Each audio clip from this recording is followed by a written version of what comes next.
Hello and welcome to the Temple of Tomes with your host, Indie Comics Jones.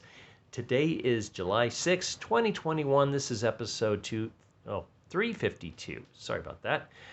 Today's comic is Jules Verne's Lighthouse, coming out from Image Comics. This is issue 1. Came in at a whopping $4.99. I love this book. It's awesome. It was a recommendation from Ingletine. If you follow him or his channels, I Love Comics or Old Man Comics, he said there was a great book, and I went back and got it. It actually came out in April or May. I was traveling during that time, so I think I just missed it. I did not notice it. But at $4.99, you get 46 pages of content, which is amazing. That's great. Let's take a quick look at the cover. What's interesting on the cover is we've got the bad guys actually showcased here. This is a group of pirates, space pirates, and then the crew of the space station, or the lighthouse, if you will. That is, and the robot up there too. So they use the same exact character names, and they've added a couple extra characters in here for the space station maintenance. If you're familiar with Jules Verne's version, the lighthouse they are talking about is at Cape Horn at the tip of South America. And there's some dangerous straits there. A lot of ships got wrecked on there, the rocks and such. So that lighthouse was very important. Jules Verne was very inspired by that lighthouse and came up with the story about pirates trying to take it over and plundering ships that were crashing there. This is the same type of story and using the same character names. Let's take a quick look to see who worked on this book. It is a recommend, by the way. The story is by David Hine and Brian Haberlin. The art is by Brian Haberlin. I think I've seen stuff by Brian before. The colors are by Gerard Van Dyke. Letters by Francis Takenaga. And the production is Hannah Wall and Matt Hansel. The editor, Melanie Hackett. And this is a Shadowline production. So we get a good look at this spaceship lighthouse space station that's built on an asteroid. The art in here is really nice. It is using some kind of 3D modeling program, I do believe. But fortunately, the colorist and the detail that they put into this doesn't affect it too much, although sometimes some things do look a little stiff. Okay, we just get a description from the robot that's on board. The robot's name is Moses, about the ship's purposes. We get a shot of Captain Morez here. He's got a prosthetic leg, so he doesn't move around too quickly. A side view of Philippe. Philippe is referred to as a they. I don't know if it's going to have some impact in the story later on, but I believe it is actually looks like a female, maybe with some male traits or whatever. I'm not quite sure. It has not been pointed out yet. And this is Vasquez, who's been gender swapped from the original story. So right there, we've got a little bit differences, but the story is pretty much the same. So they talk about the tasks of ordering ships through certain wormholes, coordinating them so they don't go through the wrong one and become destroyed. That is the main task here. Now they're picking up signals that another ship's coming through, but it's unscheduled. In the meantime, they're getting some vibrations on the asteroid surface, so they go out to check it out using the rover. The conglomerate is the owner of this space station, and they've got some artificial atmosphere here so the people on the station do not get cabin fever. I guess they get very long terms of service there, so they can go out and exercise on a regular surface. Now the vibrations being caused by this beast that has come up from the asteroid. So they want to kill it basically, and actually they want to eat it because it's like fresh meat. So they take a shot, they miss, it comes charging for him. Luckily, the robot's got a protection mode on it, and it's able to snap the neck of the beast before it attacks Philippe, I guess. Philippe, let's call him Philippe.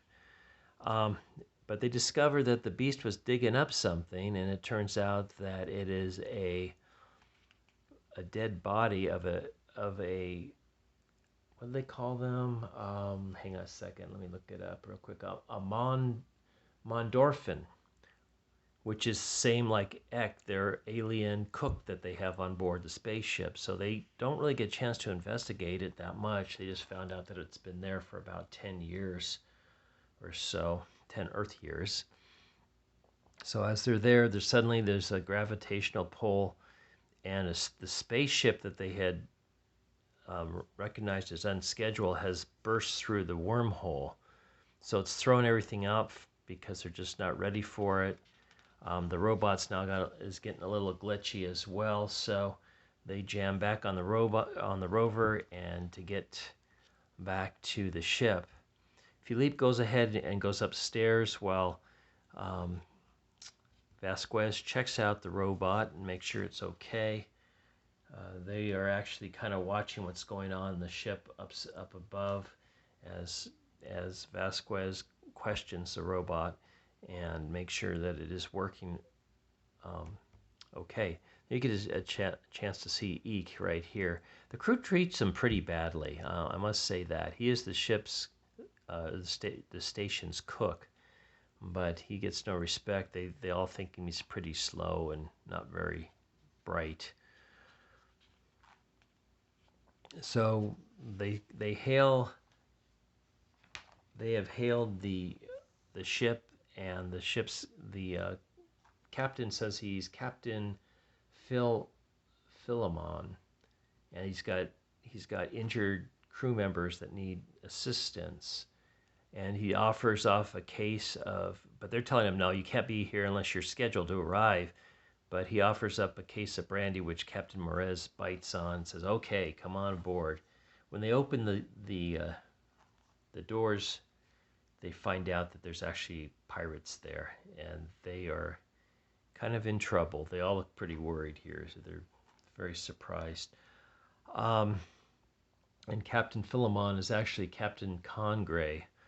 So they're all pirates. They're taking over the space station. They want certain codes from the captain. He's not biting. Downstairs, Vasquez and Moses are watching what's going on with the pirates taking over. They're not happy about it.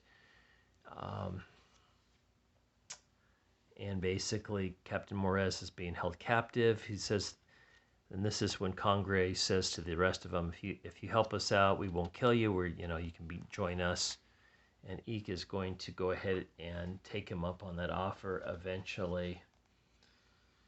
Meanwhile, Vasquez and Moses realize they can't stay in the ship, that the pirates are sending 6 people after them currently, and they don't have any weapons or anything to defend themselves.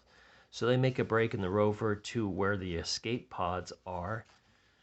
They go inside, they get in an escape pod, and they're just about ready to take off, and they change their minds, says we can't leave our guys behind.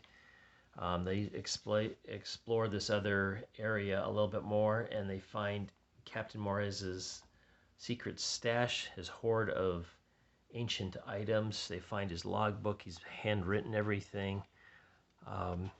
So Moses goes ahead and reads it.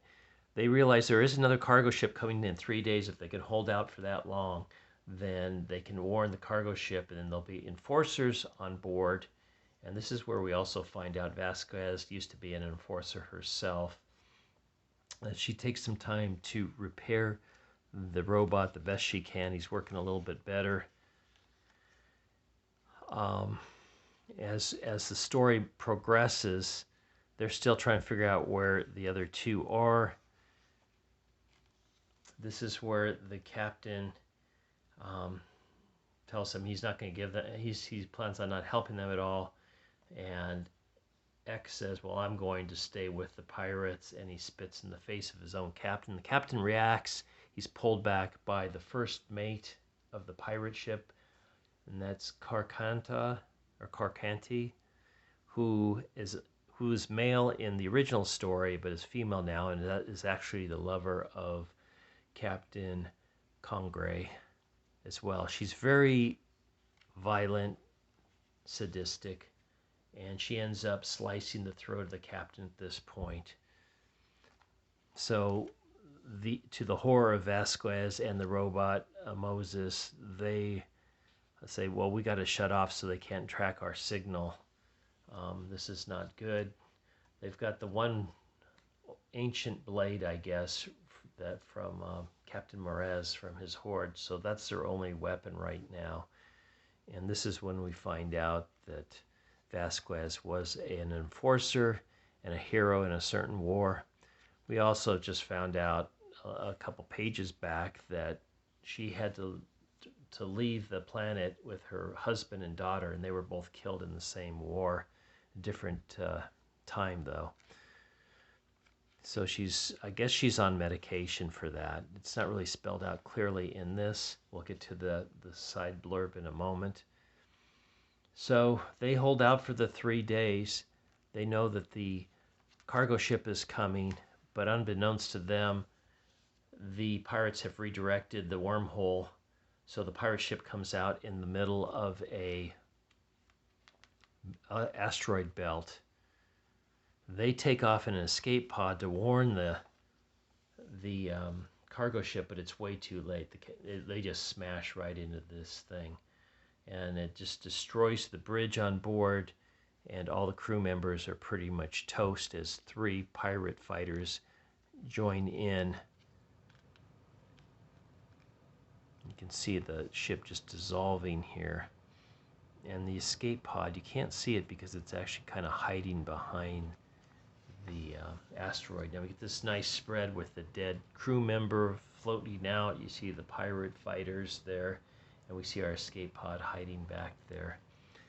Now their intention is to raid this cargo hull, but as you can see, the cargo hull continues to explode, so I'm not sure if they're going to get too much out of it. And Vasquez starts to have an episode. She says it's happening all again, all over. And this is where we end. This is, I recommend. It is a pretty gripping story.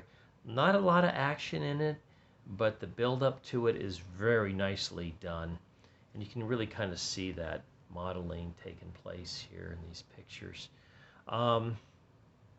Yeah, recommend. Nice job. Okay, this is issue 2. What we got here, here's the different covers, 2 variants. Okay, and here's the little blurb they're giving us. When Vasquez runs out of her medication, her nanny bot, Moses, comes up with a new prescription. Now she has to contend with mood swings and side effects as well as a horde of murderous space pirates. This could turn out to be a very bad day. But it's a very good day for us because we got an awesome comic. Issue 2 is already out. I believe issue 3 is coming out this month. So I have to go grab issue 2, do a review on that as well. This is getting the good excavating seal of approval by Indie Comics Jones, given out only by Indie Comics Jones on this particular channel, except no substitutes. Thanks for stopping by and listening to this review. I hope it's helpful. As always, please like, please subscribe, please leave comments. Go out and get this book if it sounds good to you, because I think shops probably still have it in stock. It really hasn't taken off as far as I know. This is Indie Comics Jones from the Temple of Tomes bidding you adieu.